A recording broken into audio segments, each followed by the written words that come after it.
तो कहानी की शुरुआत में हम किम नाम के एक छोटे मोटे गैंगस्टर को देखते हैं। उसे देखकर बिल्कुल भी नहीं लगता कि वो एक गैंगस्टर है। वो अपना घर चलाने के लिए मजबूरी में ये काम करता है, लेकिन फिर भी गैंगस्टर होने के बाद वो इतने पैसे नहीं कमा पाता कि अपने घर का किराया भी दे पाए। उसके घर में उसकी बूढ़ी माँ है जिसे एक जानलेवा बीमारी है। उसके 2 छोटे भाई बहन हैं जिनकी पढ़ाई लिखाई की जिम्मेदारी भी उसके कंधों पर है। महंगाई दिन पर दिन बढ़ती जा रही है और किम की कमाई बहुत कम है। इसीलिए उसकी माँ हमेशा कहती है कि वो ये काम छोड़कर एक छोले भटूरे की रेहड़ी क्यों नहीं लगा लेता। किम अपनी कमाई को लेकर आजकल बहुत परेशान रहता है। किम की गैंग में उसकी मदद के लिए 6 लड़के और हैं। किंग अपनी इस गैंग को अपना दूसरा परिवार मानता है। आजकल उनका धंधा बहुत मंदा चल रहा है क्योंकि उनके पास सिर्फ छोटे मोटे काम ही आते हैं, जैसे लोगों के घर खाली करवाना, लोन की वसूली करना। किम थोड़ा शरीफ गैंगस्टर है, इसीलिए वो लोन की वसूली के लिए लोगों को मारता पीटता नहीं है, बल्कि उसके पास इससे भी अच्छा तरीका है। वो लोगों के घर जाकर ऐसी उल्टी सीधी हरकतें करता है कि सामने वाला शर्म से पानी पानी हो जाए। किम से पीछा छुड़ाने के लिए लोग खुद ही अपना लोन चुका देते हैं। किम का भी एक बॉस है जिसका नाम है चोई।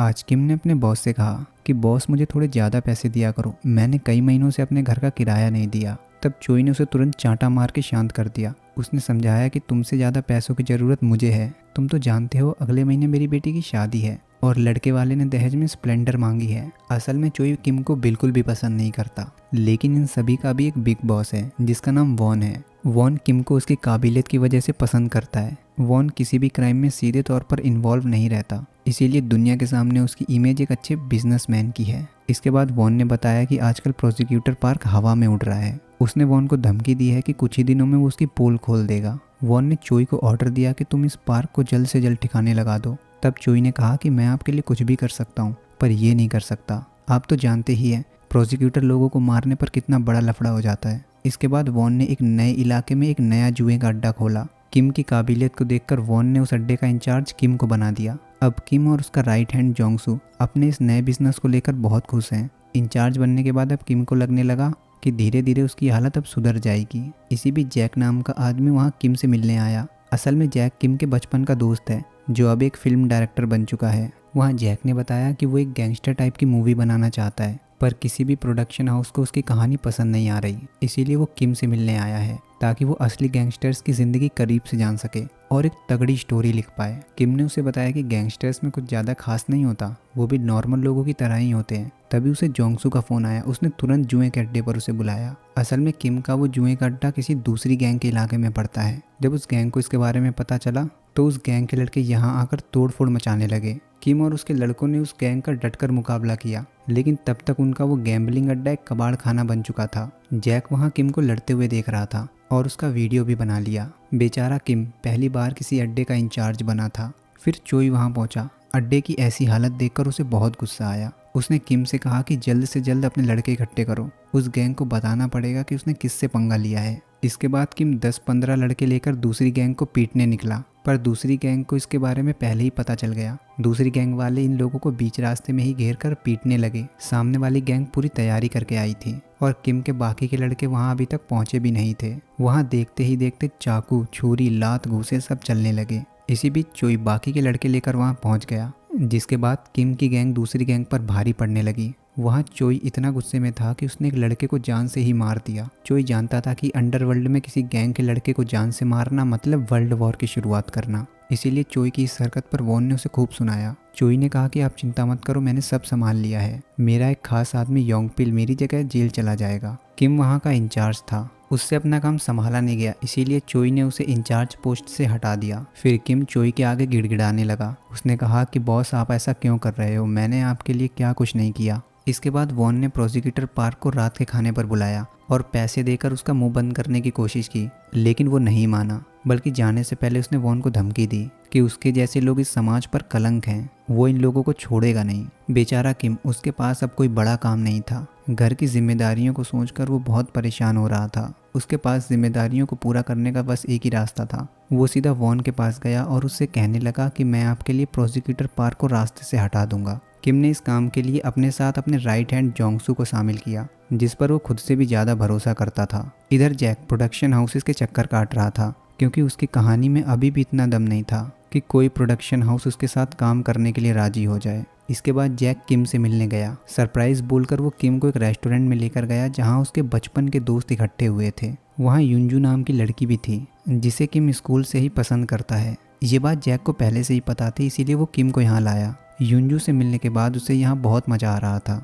पर आज रात उसे पार्क का गेम बजाना है, इसीलिए उसे वहाँ से जाना पड़ा। फिर ये दोनों पार्क के ऑफिस के बाहर उसका इंतजार करने लगे। जब पार्क ऑफिस से घर जाने के लिए निकला तो ये दोनों उसका पीछा करने लगे। एक सुनसान जगह देखकर उन लोगों ने पार्क की कार में टक्कर मार दी। जब पार्क अपनी कार चेक करने के लिए बाहर आया तब किम ने उसे मारकर ठिकाने लगा दिया। अब वॉन किम के इस काम से बहुत खुश था, इसीलिए उसने किम को अपना राइट हैंड बना लिया। जब ये बात चोई को पता चली तो वो गुस्से से लाल पीला होने लगा। खैर, इसके बाद किम ने जैक को अपनी गैंग से मिलवाया और कहा कि भाई गैंगस्टर के ऊपर मूवी बना रहा है, इसीलिए तुम सब इसकी मदद करो। फिर एक दिन चोई ने किम को अपने ऑफिस बुलाया और उसे अपनी बेटी की शादी का कार्ड दिया। किम ने चोई के तलवे चाटना बंद कर दिया था। वहाँ चोई ने उसे लालच दिया ताकि वो दोबारा चोई का वफादार बन जाए, पर किम ने उसे साफ मना कर दिया। किम का एटीट्यूड देखकर चोई को अंदाजा हो गया कि अगर किम को मौका मिला तो वो चोई को ही मार देगा। इसीलिए उसने प्लान बनाया कि बेटी की शादी के बाद वो सबसे पहले किम को मार देगा। लेकिन किम भी कोई कच्चा खिलाड़ी नहीं था, उसे अंदाजा था कि चोई उसे मार सकता है। इसलिए जोंगसू ने कहा कि वो कुछ करे उससे पहले हम ही उसे मार देते हैं। फिर शादी का दिन आ गया। किम और उसके लड़के तैयार होकर शादी में पहुंच गए। मौका देखकर जोंगसू ने सबसे पहले चोई के राइट हैंड योंगपिल को ठिकाने लगा दिया। फिर वॉशरूम में चोई को अकेला देखकर किम ने उसे भी मार दिया। अब सब कुछ सही हो जाने के बाद किम युनजू से मिलने गया। किम को पता चला कि उम्र होने के बाद भी युनजू ने आज तक शादी नहीं की, इसीलिए किम के मन में लड्डू फूटा। वहाँ युनजू ने किम से पूछा कि पढ़ाई में अच्छा होने के बाद भी वो एक गैंगस्टर कैसे बन गया। तुम्हें बुरा लगेगा पर मुझे गैंगस्टर लोग पसंद नहीं। किम ने जवाब दिया कि गैंगस्टर तो मैं लोगों की नज़रों में हूँ, हाल फिलहाल में मैंने एक रियल एस्टेट का बिजनेस शुरू किया है। किम अब पूरी तरह युनजू के प्यार में पड़ चुका था। लेकिन एक दिन जब वो युनजू के लिए गिफ्ट लेकर गया तो उसने देखा कि युनजू की किसी आदमी के साथ बहस हो रही है। वो आदमी असल में युनजू का एक्स बॉयफ्रेंड था, जो फिर से रिलेशनशिप में आने के लिए उसके साथ ज़बरदस्ती कर रहा था। ये देखकर किम ने उस आदमी को बुरी तरह पीट दिया। किम की ये हरकत युनजू को बिल्कुल पसंद नहीं आई। वो नाराज होकर वहाँ से चली गई। युनजू ने उससे कहा कि आज के बाद तुम मुझसे कभी मत मिलना, तुम एक गैंगस्टर हो और गैंगस्टर ही रहोगे। फिर उस रात किम ने बहुत ज़्यादा दारू पी और टल्ली होकर जैक के घर गया। उसने जैक से कहा कि गैंगस्टर होने का उसे आज तक कभी पछतावा नहीं हुआ, पर आज उसे एहसास हुआ कि पैसे कमाने के लिए वो कितना बुरा बन चुका है। अब यहाँ किम की हालत का फ़ायदा उठाकर जैक धीरे धीरे किम से उसके सभी गलत कामों के बारे में पूछने लगा। देवदास किम ने भी उसे सारे राज बता दिए। इसके बाद जैक ने जो कहानी लिखी वो एक प्रोडक्शन हाउस को पसंद आ गई और वो जैक के साथ काम करने के लिए तैयार हो गए। इधर वॉन अपने नए बिजनेस के सिलसिले में किम को एक साइट पर लेकर गया। उसने कहा कि हमें इस बस्ती को खाली करवाना है, यहाँ बड़े बड़े अपार्टमेंट बनेंगे जिसकी 500 यूनिट हमें मिलेंगी। अगर तुमने ये काम कर दिया तो उसमें से 50 यूनिट मैं तुम्हें दे दूंगा। फिर क्या, अगले दिन से किम उस बस्ती के लोगों को डरा धमकाकर बस्ती खाली कराने लगा। उसने लगभग पूरी बस्ती खाली करवा दी, पर 5 घर ऐसे थे जिनके मालिकों ने अपने घर पहले ही किसी सरपेंट नाम की गैंग को बेच दिए। खैर, आज रात वॉन ने जैक को खाने पर बुलाया, क्योंकि किम के कहने पर जैक ने अपनी मूवी की हीरोइन का रोल वॉन की बेटी को दिया था। वॉन ने कहा कि ऐसी मूवी बनाना जो हिट हो जाए। फिर कई दिनों के बाद किम ने सरपेंट गैंग के एक लड़के को पकड़ लिया। किम ने उसे जमीन में गाड़ दिया और काफ़ी टॉर्चर किया। उसने उसके मुंह पर शहद लगाकर वहीं छोड़ दिया ताकि चींटियां उसे काट काट कर मार दें। आदमी को तड़पाने के बाद भी उसने कुछ नहीं बताया। फिर सरपेंट गैंग ने किम को फ़ोन करके धमकी दी कि वो उनके बिजनेस में ना पड़े, वरना वो लोग उसकी माँ और बहन को जान से मार देंगे। ये सुनकर किम तुरंत अपनी फैमिली को किसी सेफ जगह ले जाने लगा, लेकिन उसकी माँ अपने घर को छोड़कर जाने के लिए तैयार नहीं थी। फिर घर से निकलते ही किम और उसके एक लड़के को सरपेंट गैंग के लड़कों ने पकड़ लिया। वो उन्हें गाड़ी में डालकर अपने बॉस के पास ले जा रहे थे, लेकिन रास्ते में किम ने लाइटर की मदद से जैसे तैसे खुद को छुड़वा लिया। किम ने उन लड़कों की बहुत धुलाई की, जिससे किम को उनके बॉस का एड्रेस पता चल गया। जिसके बाद किम ने उन सरपेंट वालों को पीट पाट कर बचे हुए उन 5 घरों के कागज भी उनसे छीन लिए। वॉन एक बार फिर किम के इस काम से बहुत खुश हुआ। इसके बाद किम जैक की मूवी की शूटिंग देखने गया।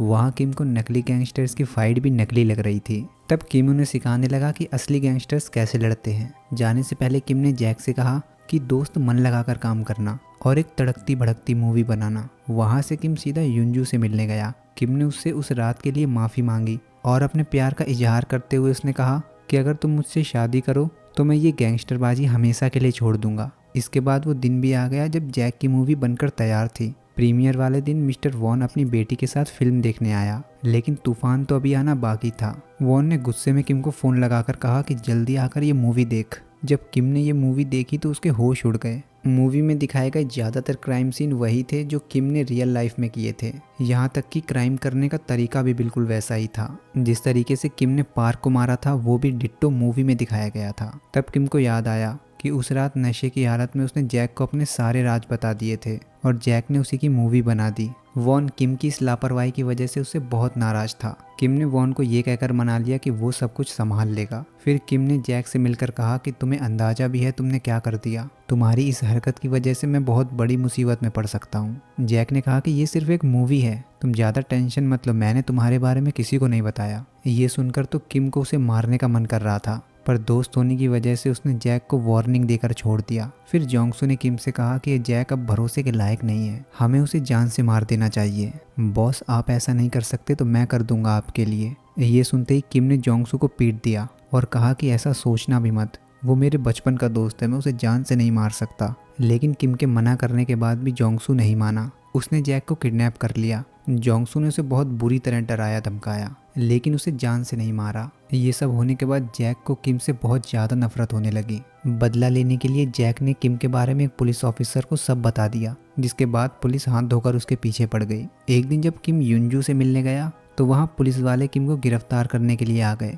लेकिन जैसे तैसे करके किम वहाँ से भाग निकला। बेचारी युनजू ये सब उदास होकर देखती रही। इधर किम भी समझ चुका था कि ये सब जैक का किया धरा है। किम को समझ आ गया था कि जैक उसकी दोस्ती के लायक नहीं। इसके बाद किम वॉन से माफ़ी मांगने गया। किम ने कहा कि उससे बहुत बड़ी गलती हो गई, लेकिन ये सब मैंने किया है तो मैं ही इसे ठीक करूंगा। उसने कहा कि मैं जैक को मारकर देश छोड़कर चला जाऊंगा। वॉन ने उसे याद दिलाया कि उसकी ये मूवी हिट हो गई है और वो एक फेमस डायरेक्टर बन चुका है, उसके मरने से चीज़ें और ख़राब हो जाएंगी। किम कहता है कि अगर चीज़ें बिगड़ती भी हैं तो भी मैं आपके बारे में पुलिस को नहीं बताऊंगा। इसके बाद किम जोंगसू से मिलकर उससे भी माफ़ी मांगने लगा कि अगर उस दिन किम ने उसकी बात मान ली होती तो आज उसे ये दिन नहीं देखना पड़ता। किम ने जोंगसू से कहा कि मेरे जाने के बाद मेरे परिवार से कभी कभार मिलने चले जाना, उन्हें अच्छा लगेगा। फिर किम को पता चला कि आज जैक अपनी मूवी की सक्सेस को सेलिब्रेट करने के लिए किसी पार्टी में आने वाला है। किम ने फैसला किया कि वो आज ही उसका गेम बजाएगा, इसीलिए वो भी उस पार्टी में पहुंच गया। इधर जैक को भी कहीं ना कहीं ये एहसास तो था कि उसके किए की सजा किम उसे जरूर देगा, इसीलिए उसने जब किम को देखा तो वो वहां से भागने लगा। लेकिन कुछ दूर पहुंचने पर किम के लड़कों ने उसे पकड़ लिया और किम को तुरंत वहां आने के लिए कहा। किम जब उस लोकेशन पर पहुंचा तो एक अनजान ग्रुप ने उस पर अटैक कर दिया। किम ने उनका काफी देर तक मुकाबला किया, लेकिन अंडरवर्ल्ड की इस दुनिया में एक पावरफुल गैंगस्टर को भी अकेले घेर कर मारा जा सकता है। उसी तरह यहाँ किम की भी हालत खराब हो गई। इसी बीच वहाँ किम के लड़के लोग पहुँच गए। अपने लड़कों को देखकर किम ने राहत की सांस ली, लेकिन किम के लड़कों ने ही कांपते हुए हाथों से उसके शरीर में चाकू घुसा दिया। इस धोखे को तो किम कहीं ना कहीं बर्दाश्त कर लेता, पर अपने सबसे भरोसेमंद आदमी जोंगसू को वहां देखकर उससे बर्दाश्त नहीं हुआ। किम शायद ये भूल गया था कि अंडरवर्ल्ड की दुनिया में कोई किसी का सगा नहीं होता। किम को मारने के लिए जोंगसू को वॉन ने कहा था, क्योंकि वॉन जानता था कि किम अब उसके लिए एक बड़ा खतरा बन सकता है, और किम की जगह लेने की लालच की वजह से जोंगसू ने किम को मार दिया और उसके वजूद को इस तरह खत्म किया कि उसके घर वालों को आज तक पता नहीं चला कि किम कहाँ गया। इसके बाद वो लोग जैक को पकड़कर वॉन के पास लेकर गए। वॉन ने उसे समझाया कि बेटा, ऐसे किसी की जिंदगी को बड़े पर्दे पर नहीं उतारते, लेकिन अब तुम एक बहुत बड़े फिल्म डायरेक्टर बन गए हो, इसलिए तुम अच्छी अच्छी फिल्में बनाते रहो, उनके लिए पैसे मैं तुम्हें दूंगा। जोंगसू भी वहीं मौजूद था, जिसे अब किम की जगह मिल गई थी। जैक और जोंगसू को जरा सी भी शर्म नहीं आ रही थी कि उन लोगों ने एक ऐसे आदमी को धोखा दिया जो उन्हें अपनी फैमिली मानता था। दोस्तों, ये कहानी आपको कैसी लगी और आप इसके बारे में क्या सोचते हैं? कमेंट करके ज़रूर बताएं। मुझे आपके कमेंट्स पढ़कर बहुत अच्छा लगता है।